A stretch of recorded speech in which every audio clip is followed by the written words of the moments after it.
what I told you at the beginning of the series is this: most of us are impatiently enduring patience.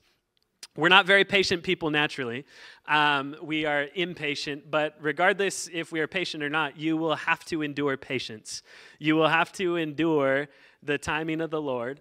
And so we can learn to wait well is what we've been studying through this series. How do we learn to wait well and hopefully come to find that we can actually enjoy the process of waiting, that we can actually come to discover that patience is a fruit of God's Spirit, that He works within us, that we can actually be patient while waiting. And so today we're 2 messages out from finishing this before we get to the concluding stanza next week, which is to wait on the Lord. The last practice this week is to be still. Someone say, be still. Most of you are doing a great job of this one this morning. You look very still this morning, and it looks good on you. Be still before the Lord. Be still before the Lord is what we're going to talk about this morning. I told you guys all throughout this series, this is not like, and I really want you to hear it from me this morning. Don't take anything I preached this morning and be like, man, he's just like spitting like fire judgments on me. This is like, I am like the worst practicer of what I'm about to preach to you this morning. To be still before the Lord. I have a very difficult time sitting still. In fact, this weekend, I still did not do a good job sitting still, and I knew I was going to have to preach this Sunday, and I'm just not going to tell you about my weekend because there were moments of like too much sitting, and I was like, I need to do something, and graciously, Lindsay was like, yeah, that's fine, go do something. So being still doesn't come natural to me. It's not something I necessarily enjoy. I'm a fidgeter. Anyone else a fidgeter? When they started coming out with, some of you guys don't know what a fidget toy is, but they're like everywhere now. You can go to Walmart. And I remember we were on this trip with my daughter one time, and this lady tried to give her a toy, and it was this weird little like silicone thing with these bubbles on it. And I was like, oh, she's not old enough. She's not going to like that. And she's like, oh, here, and my daughter takes it, and she did not put that thing down for like 2 hours. And then at some point, curiosity got the best of me, and I was like, what are you doing with this? Like, there's nothing to it. And so I grabbed it, and then the sensation, I don't know if you guys know what I'm talking about, but those poppets, and I was like, I can't put this thing down. But it belonged to the church, so I couldn't bring it home with me. So we immediately went to Walmart, and I bought one, and I had it the whole drive home, and I have one in my office, and I should probably have one while I preach. I love it so much. I don't like to be still. And maybe you're there with me. And I think I told you guys this a few weeks ago in this series. We related some of what we were talking about to Psalms 23. And I used to not like Psalms 23, which some of you kind of like gasp in for oxygen when I say that because you're like, that's my favorite psalm. But it's the passage about He makes me lie down in green pastures, beside the still waters, all this stuff. The Lord is my shepherd. For the longest time, and I still don't love it. Like, I'm not saying it's a bad passage. I preached it the other week. But the language of He makes me lie down was like I just imagined the Lord like tranquilizing me and then like depositing me somewhere beyond my knowing, and I just wake up in a field, I'm like, I'm doing stuff, Lord, like don't be making me be still right now. And there's just something like very forceful about that it felt like to me. And I'm coming around to it. I'm maturing a little bit. But for the most part, if I'm honest, I don't enjoy being still. And in my home lately, a lot of this series has come back to my children because you can learn a lot from your children. We have this chair, and maybe you have a chair like this in your home. My children are old enough for the timeout chair. And when they get in trouble, we have a little Google timer, and we talk to Google, and we say, Google, and sorry if your phone goes off this morning, set a timer for like 4 minutes or 5 minutes, whatever it is. And if they talk, then we start the timer over. And you guys probably have different rules associated with your timeout chair, but the premise is still the same. Go sit in the corner, be still, be quiet, right? Stop what you're doing and sit. And it is like excruciating to watch a child try to do this. And if I'm honest, if I was told to do it, Tasha was talking about on the trip how I forced everyone to be quiet every night for 60 seconds. And everyone's like, 60 seconds feels a lot longer than 60 seconds. And it's because we're not used to sitting in stillness and in quiet. And so it's like the greatest like disciplinary action is to put your child into timeout. Some of you guys do this to your husbands. It's good practice to just say, go sit and don't talk and be quiet and be still. And we tend to see it as punishment. And I got to be honest, again, my problem with Psalms 23, how I look at this sometimes, and I just don't like that command, be still. And this, what we're talking about today, is a command of the Lord, to be still before the Lord. I don't like that that's a command, you know what I'm saying? But I'm learning there's a reason it's command, because if it wasn't commanded and it was just optional, it was just my opinion, it was my own desire, how many times would I actually take the moment and the time and the practice to be still? And I think it's a sign of maturity, of physical maturity, like coming into adulthood, and also of spiritual maturity, that we learn to be still. And I'll confess, I haven't reached maturity yet. I'm still a teenager when it comes to being still. And this question I brought you guys up with is like, are we impatiently enduring patience, or are we enjoying the wait? Are we learning to enjoy the process, to dwell in the land like we talked about a few weeks ago? And what I've come to find out is this, is we can view rest from the Lord in one of two ways. We can view rest in one of two ways. We can view it as, number one, punishment, or we can view it as provision. We can view rest as punishment, like, man, I just really hate this right now that I'm forced to sit down in this corner. Or we can view it as provision. Because what you find as you get older, when you're being asked to sit and to be still, like, what kind of punishment is that? You're telling me I don't have to do anything. I can take a break. As an adult, that sounds much better. In fact, I found a meme. I think I got it up here. This old guy in a rocking chair. I saw this years ago, and it's always made me laugh. See if we have that slide up there. If you guys, do I have people up there? I think there's people up there. There should be a picture with the dude in a rocking chair. There it is. Going to bed early, not leaving my house, not going to a party. My childhood punishments have become my adult goals. Some of you guys are still sitting in this chair over here. Okay, I brought my rocking chair. Is this true, or is this true? Going to bed early, not leaving my house. You know what bothers me? And I'm going to eat my own words. I'm just going to confess that up front. There's certain things that elderly people do that then they mock the young that is just so frustrating. And I know you go, yeah, I know. I'm preaching to a lot of you this morning. Okay. I know I'm eating my words because when I get to be the age of some of you, I'll be doing the same exact thing. Okay. I get it. I told you there's a progression. There's a progression of maturity, and I'm somewhere in the middle right now. Like, I'm learning to enjoy it sometimes, and other times I'm like, this is just dreadful.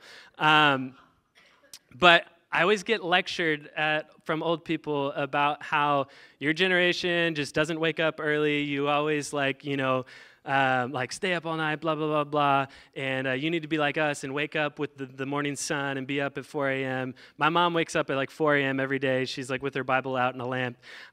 Here's the problem. All of you are sleeping in recliners by like 10 a.m.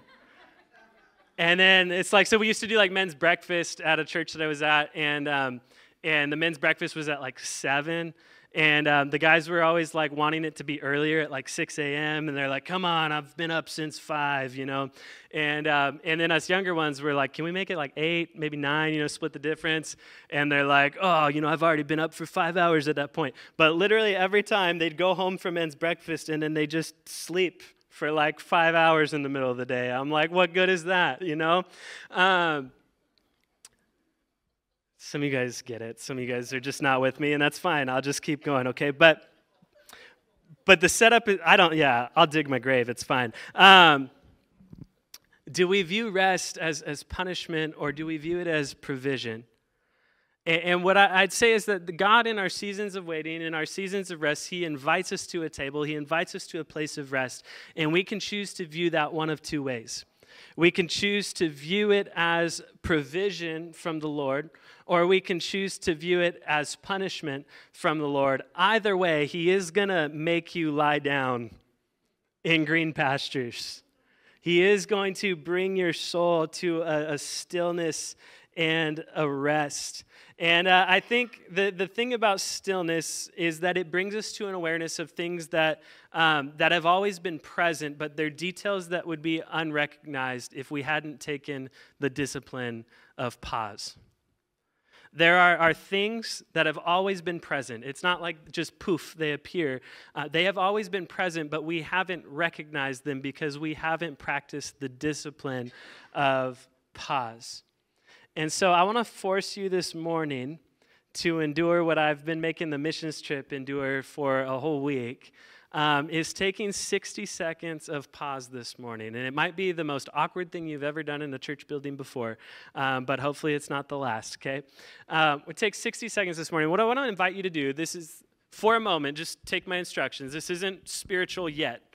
We'll do that later at the end. Right now, this is just practical. I want you to take 60 seconds of silence, and I want you to just observe the room that you're sitting in. If you're watching online this morning, observe the room that you're sitting in. When you take 60 seconds, observe the room, and I want you to find something, notice something that you've never noticed before in this room, okay? 60 seconds, and let's go. Endure the awkward silence.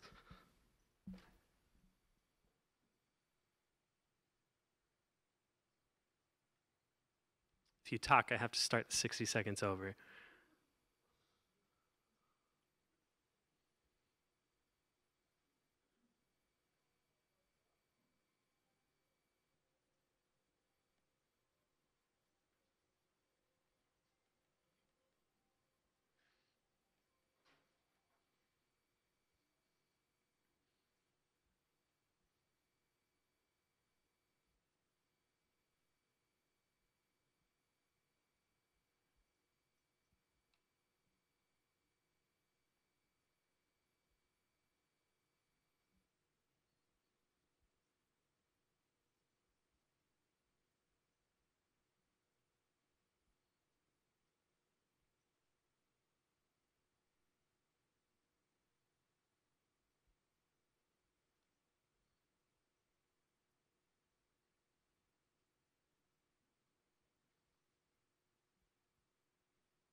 I had to give you an extra 30 seconds because someone's cell phone went off, okay? All right. Had to be 60 seconds of silence. So, how many of that was awkward for any of you this morning? A few of you? A couple of the honest. Well, I know who my people are. Okay. How many guys, show of hands, you noticed something that you've never noticed before in this room? The rock, yeah, it's not typically in here. Yeah, some of you guys probably found some like mishaps in the paint. You're like, Pastor needs to get busy on that project. I sat still. Maybe you noticed someone in the room you haven't noticed before. Maybe you noticed a white hair that showed up that wasn't there before. I keep adding them every week. I like finding new ones. Sienna told me, she's like, Daddy, your beard is getting white. And I was like, I know. Thank you, honey. We notice things in stillness that if we weren't brought to a place of stillness and quiet, we wouldn't otherwise see and recognize. And if we were to put that through a spiritual lens this morning, I think there's things in our season of waiting, there's things that the Lord wants to bring us to an awareness to that in reality have been present the entire time. But it takes a stillness and a slowness for us to come to a place to recognize what the Lord is up to. And my main point this morning, if through all the awkwardness you can hang in with me and get this, is that stillness brings us to an awareness of God's omnipresence. And I almost just put presence, but omnipresence is a characteristic of God that if you haven't heard this word before, it's just a good one to add to your vocabulary. The fact that God is omnipresent means present in all times, in all places. That God himself, the presence of God, is present in all times, in all places. We've seen this through the story in the life of Joseph as we've been studying. It says that the Lord was with Joseph. Stillness, it brings us to an awareness of God's omnipresence. God's presence is his providence for your life. And sometimes we tend to, I guess, dwell or search for or escape. We've used that word a lot throughout this series. It's like we're trying to escape the waiting. We're trying to escape the process. We don't want to endure the process that the Lord is taking us through in whatever season we find ourselves in. But we miss out on the bigger picture of the awareness of what God is up to in the midst of what we're going through. That God's presence is with us. That Psalm, David says, look, even though I'm in the darkest valley, the shadow of death, I'll fear no evil. Why? Because your rod and thy staff, they are with me. You're with me. God's omnipresence, a stillness brings us to an awareness of God's presence, that God's presence is with us in all times, in all places. This quote was shared earlier in the series, that you stir a man to take pleasure in praising you because you have made us for yourself. And our heart is restless until it finds rest in you. When I look at these two chairs this morning, is it punishment or is it provision? There's an image of a restless child or a restless young adult pastor sitting in this chair. A restlessness. And I mean, I remember my grandma was a very orderly lady on my mother's side. I was like, we were watching a movie one time at her house, and she yelled at me. She's like, can you just be still? And it's like, no, I can't. What do I do with my body? Like you see, like a restlessness. But when you understand rest, when you understand, like, hey, maybe this isn't so bad. Maybe my what feels like punishment is actually a good thing. Going to bed early, enjoying the wait, not going out.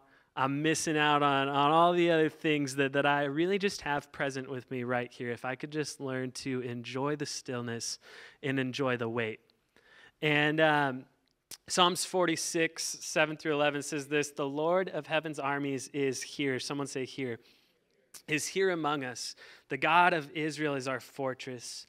Come see the glorious works of the Lord. See how he brings destruction upon the world. For he causes wars to end throughout the earth. He breaks the bow and he snaps the spear. He burns the shields with fire.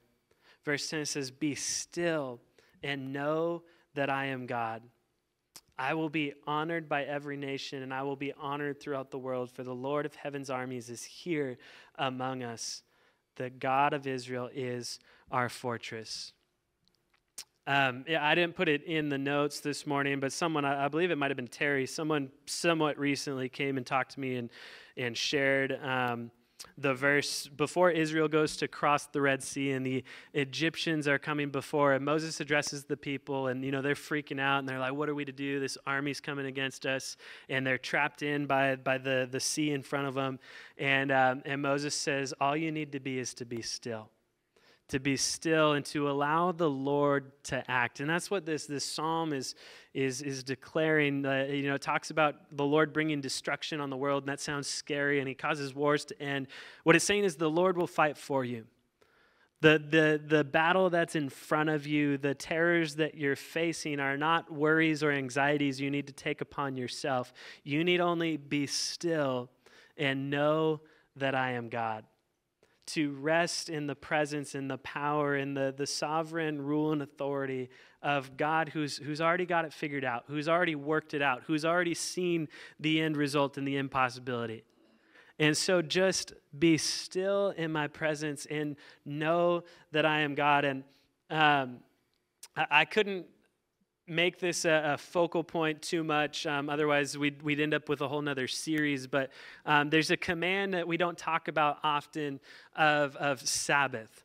this of Sabbath rest. You guys understand this and you know this. And rest is, and sometimes it's so natural and it's like we just wish we could rest. And yet there's other times where you can't make me rest. You know what I'm saying? We were on this missions trip, and old and young alike. I mean, Steve Carr, we wore him out like the first day, and he took a full day of rest one day. And when he came back like all cylinders. And then we got the young ones running circles around, and they're doing stuff. And it was the very last day. We weren't 100% finished with all the floors, but they didn't expect us to. And they came, Mariah was one of the biggest protesters.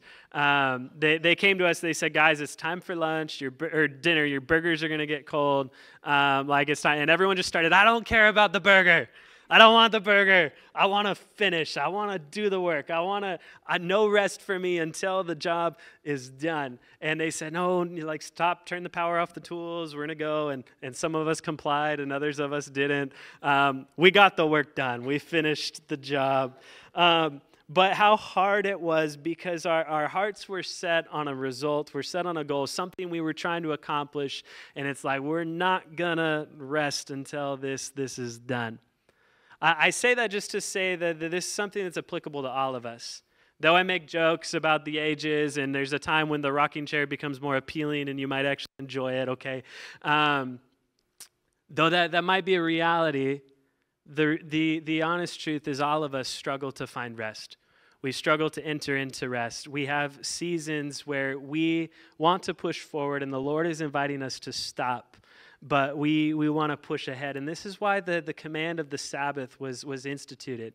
And it goes well before the Ten Commandments, but especially as he gives the command to Israel, because Israel they were slaves in Egypt for over 400 years and worked. And the command of rest was, you no longer have to work. I, the Lord, am establishing and instituting and giving you rest. And not only am I giving you rest, but I, the Lord, am your rest. I am your rest. And this is why it's important not to just be still for 60 seconds, but to be still before the Lord, because that's something different entirely. There's a quote, Justin Whitmill early says this about the Sabbath. He says, the belief that we sustain the world and God doesn't is at the core of our unrest. None of us like our limits. Like Adam and Eve in the garden, we're not content to be like God. We want to be God. The weekly habit of Sabbath is to remind us that God is God and we are not. And if I could ask you this question this morning, and again, if it feels like fiery judgment, just know I am not the best at what I'm about to tell you. When was the last time you sat still before the Lord? Part of our waiting, our spiritual process of waiting on the Lord is to be still to the Lord. And there's purpose behind it, because stillness actually brings us to an awareness of God's omnipresence. God's presence itself is our rest. God's presence is the provision that you need in whatever situation or circumstance you find yourself in this morning. The answer is to be still before and in and full of the presence of the Lord. And it takes us coming to a place of rest sometimes before we're willing to admit that what we need is entered into through our rest. Is entered into by just breathing in the presence of God, not by anything that he needs to do for you, not by anything that you need to do and accomplish, a work that needs to be done, but just a stillness of receiving and believing and knowing, look, the Lord himself is my rest. You need only be still. I want to bring us to Joseph's narrative, where hopefully you've been reading the story along in your free time, because I told you we're not preaching every piece of the narrative, but open up to Genesis chapter 45, and you might be coming in at the end of this. We've been preaching this every week of this series, tying in this discipline of waiting on the Lord, to do, to trust, to dwell in the land, to commit your way to the Lord. All of these are archetypes of the life of Joseph and his narrative. And I want to bring you to somewhat the conclusion of Joseph's story in Genesis chapter 45, 1 through 11. And so what's happened at this point, you guys remember Joseph was put in charge of all the land and all the grain, and then there was this time of famine, and he had prepared. And now all the nations of the world, because the famine was so broad-reaching, that the other surrounding countries were experiencing famine. So everyone from all over the world was coming to Egypt to find food in this 7 years of famine. And in this season, Joseph's brothers returned to Egypt. Joseph recognizes his brothers. Joseph has some fun playing with his brothers. You guys can chuckle if you know the story. And there's a lot of stuff that goes on between Joseph and his brothers before we get to the passage today. And so I just want to apologize for not preaching through the other chapter. It just didn't have time to fit into this morning. But fast forwarding, Joseph's brothers return. And in verse 45, it says this, or chapter 45, verse 1. Joseph could stand it no longer. There were many people in the room, and he said to his attendants, "All of you get out." So he was alone with his brothers, and when he told them who he was, and then he broke down and he wept. He wept so loudly that the Egyptians could hear him, and word of it quickly carried to Pharaoh's palace. "I am Joseph," he said to his brothers. "Is my father still alive?" But his brothers were speechless. They were stunned to realize that Joseph was standing there in front of him. "Please come closer," he said to them. So they came closer, and he said again, "I am Joseph, your brother whom you sold into slavery in Egypt. But don't be upset and don't be angry with yourselves for selling me to this place. It was God who sent me here ahead of you to preserve your lives. This famine that has ravaged the land will last for 2 more years, that has been for 2 years, will last 5 more years. And there will be neither plowing nor harvesting, for God has sent me ahead of you to keep you and your families alive and to preserve many survivors." Check this out in verse 8. "So it was God who sent me here, not you," he echoes again. And he said, "It was he who made me an advisor to Pharaoh, the manager of his entire palace and governor of Egypt.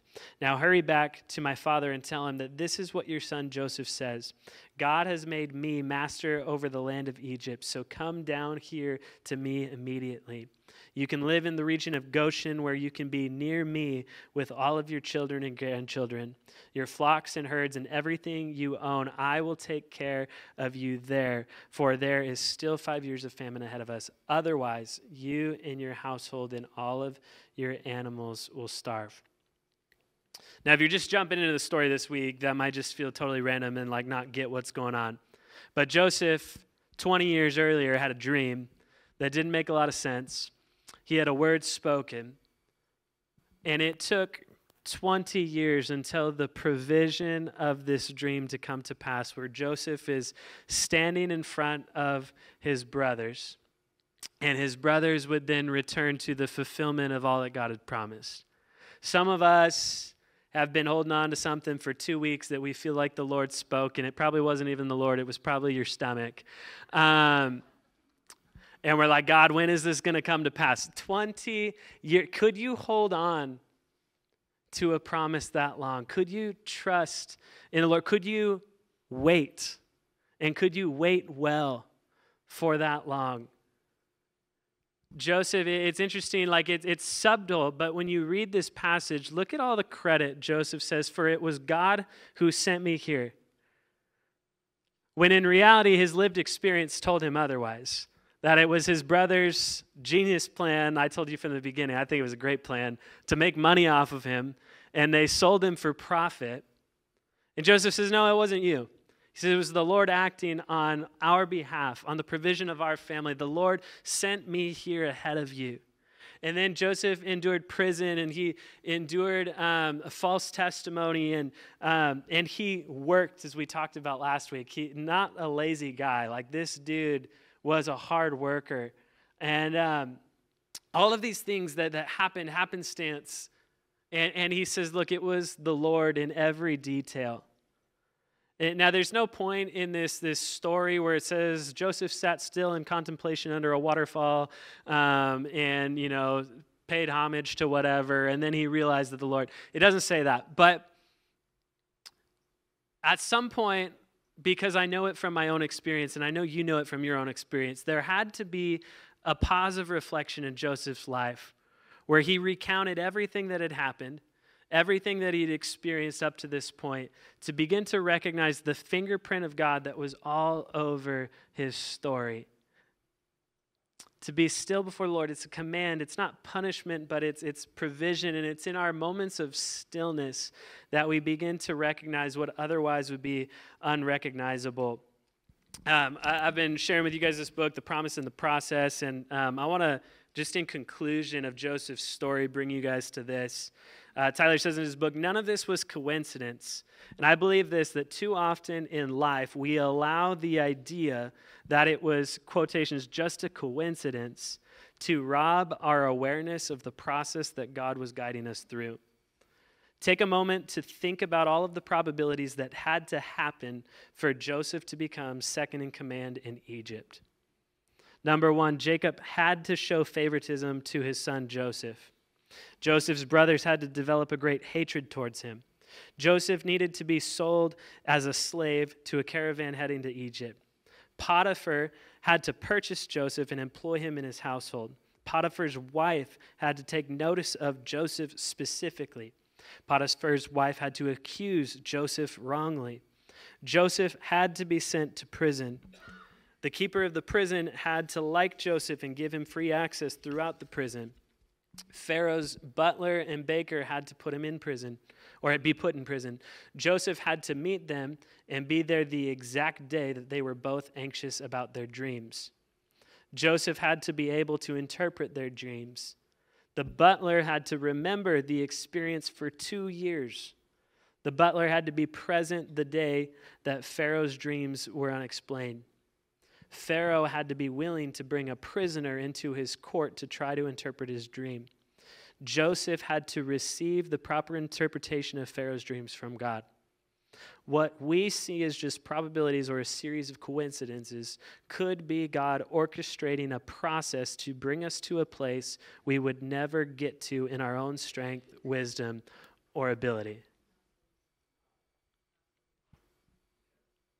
Just coincidence, or is it work of the Lord that we would come to recognize if we would just be still before the Lord?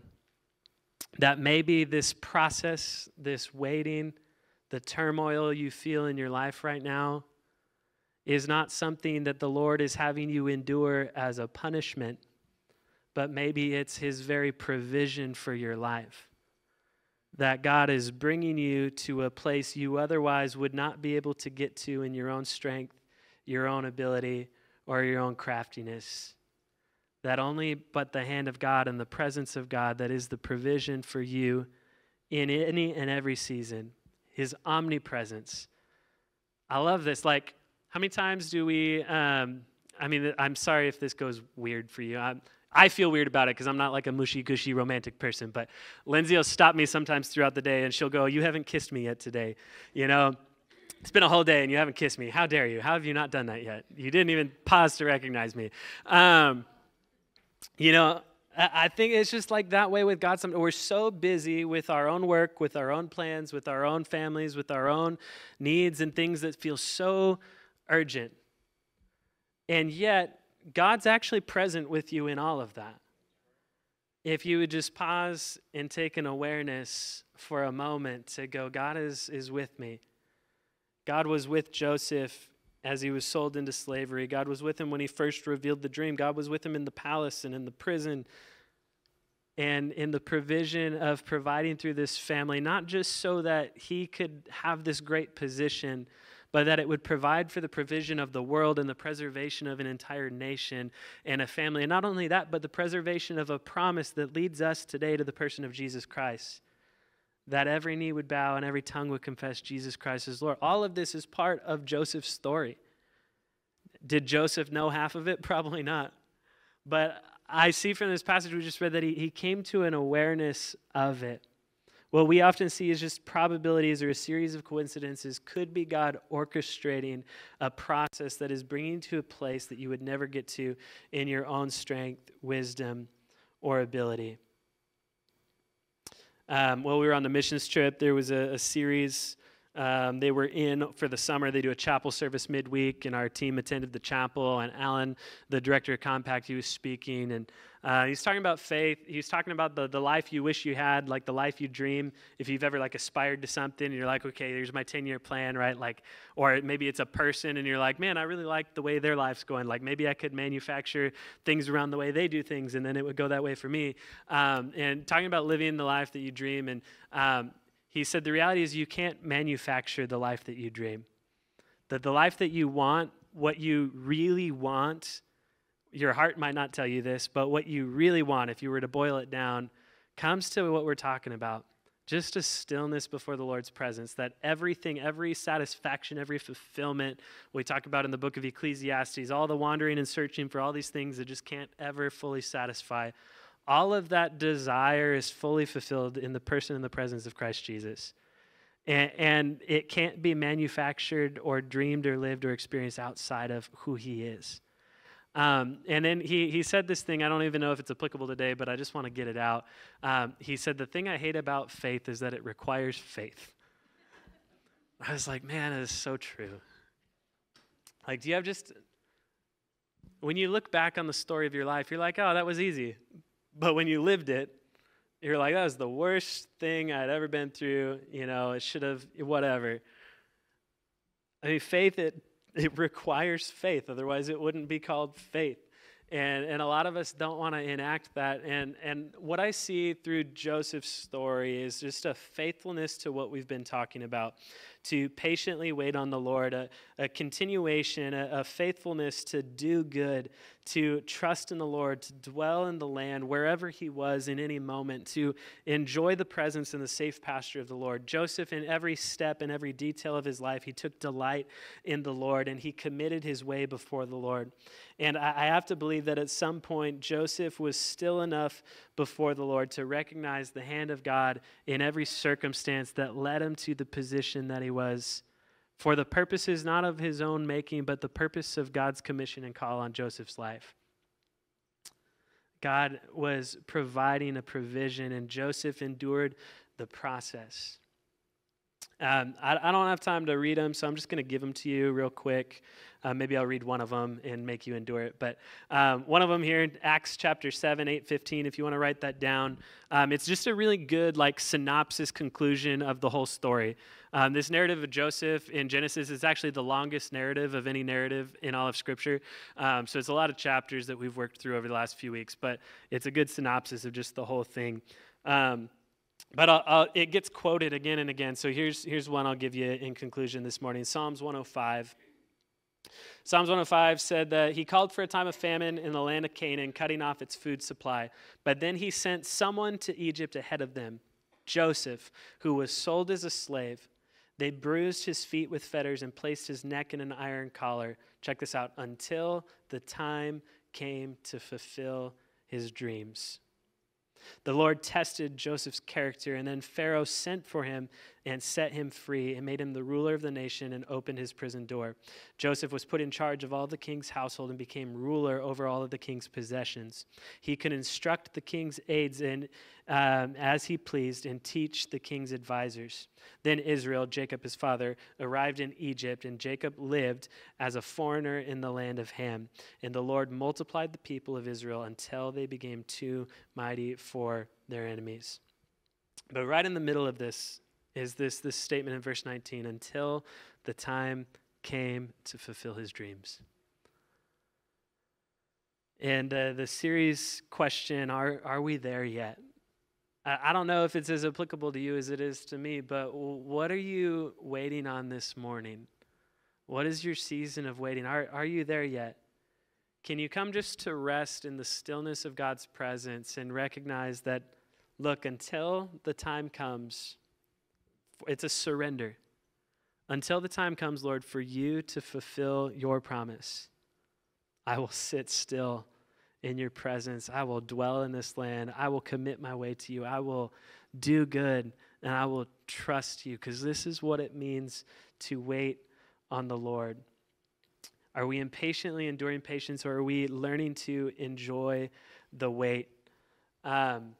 Quick story to wrap this up this morning, and then we're going to end with the time of communion and just practicing what we're preaching this morning. But we have a friend. You guys have heard me probably share this story before, but friend Erin, she lives back in Washington. She was an atheist all her life, didn't believe in God, total rejection of God. Her family was raised that way, so generations of just complete darkness and total rejection of the Lord.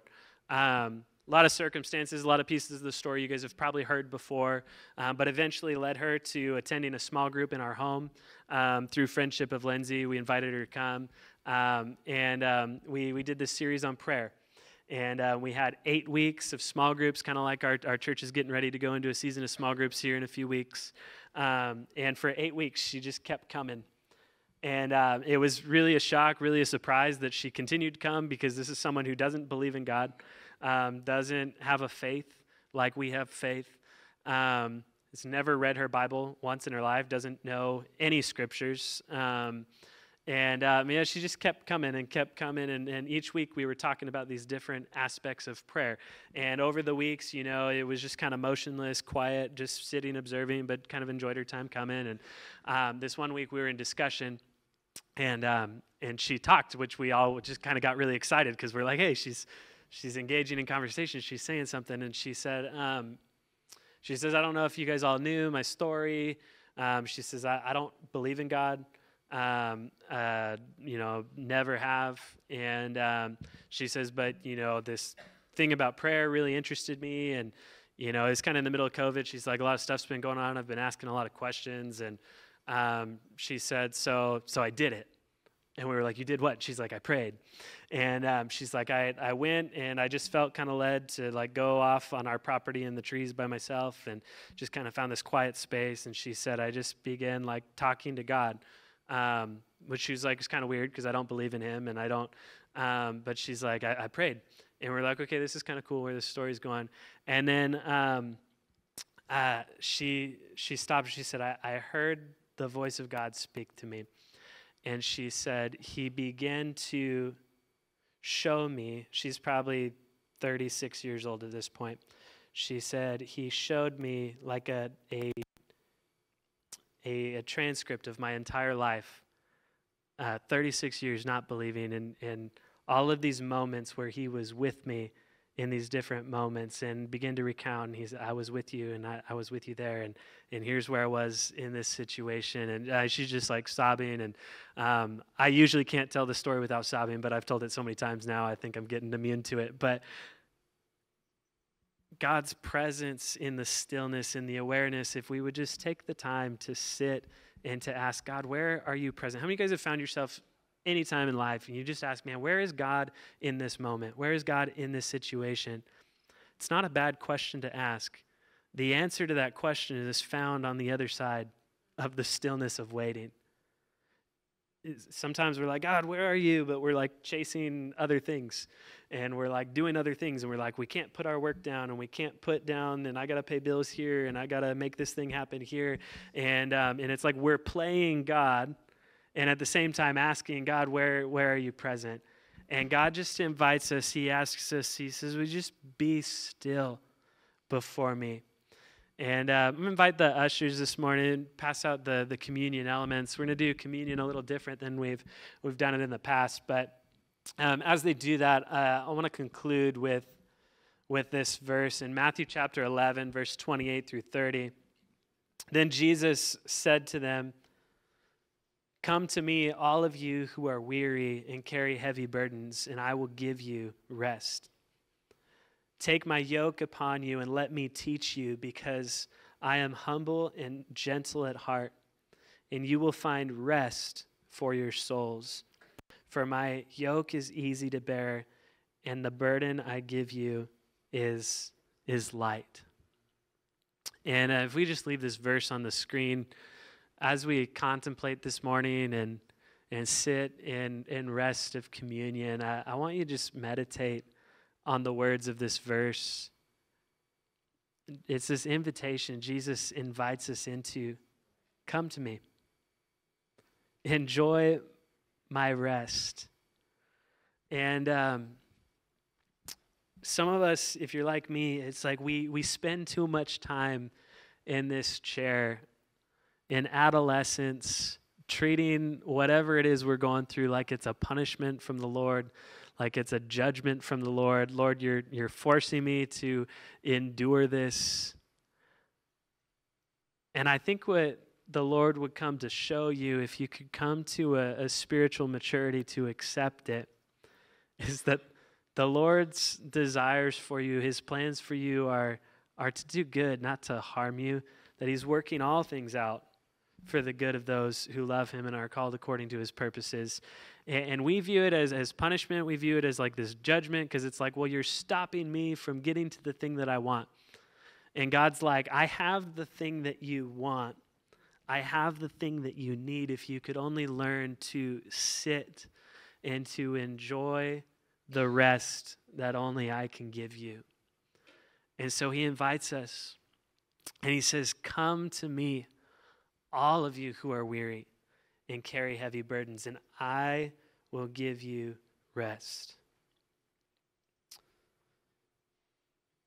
Jesus, in the same fashion, would translate this to say, I am your rest.